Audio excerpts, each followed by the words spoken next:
Alors là, francophonie, Pourquoi et comment aborder la question de la francophonie? C'est une question très large, qui est à la fois politique, qui dépasse un peu les enjeux, qui sont ceux que la caravane a souhaité traiter, en fait, et qui sont liés à l'histoire de la caravane des 10 mots.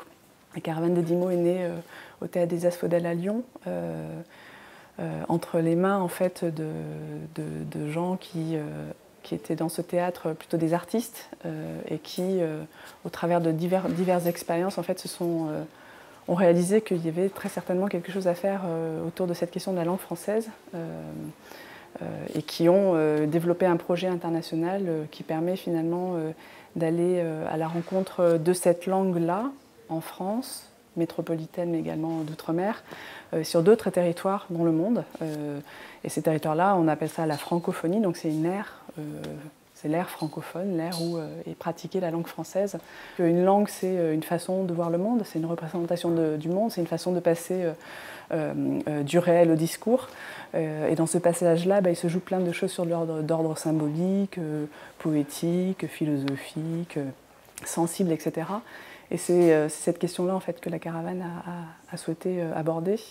Un parti pris qu'a adopté la caravane des 10 mots, qui consiste à, au travers de toutes les activités menées, des rencontres, des ateliers, etc., et du levier artistique qui est employé pour faire émerger la parole, pour donner une place justement dans cette ère francophone à une parole qui n'est pas forcément institutionnelle, qui n'est pas forcément politique au sens premier du terme, mais qui est une parole citoyenne en fait, et qui est celle que l'on entend pas forcément le plus, et qui est celle qu'il faut parfois aider à émerger en fait.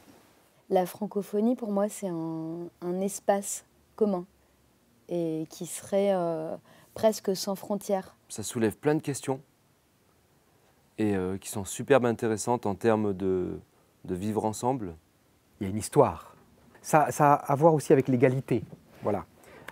L'égalité. Par ce partage de la langue, l'égalité entre êtres humains de territoires lointains. Voilà. Mais en lien avec cette histoire. C'est une identité, mais qui est pas, qui est multiple.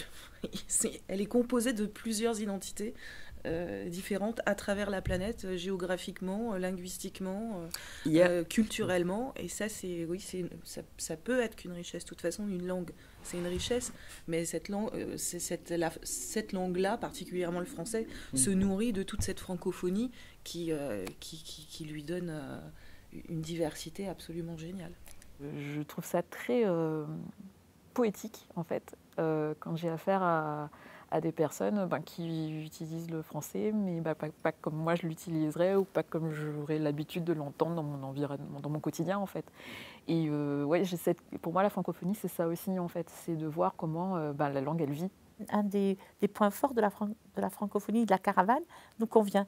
Mettre en commun ce qui nous unit, ce qui nous fait problème, ce qui nous choque. Et c'est pourquoi on se met en mouvement pour changer la société, changer les mentalités.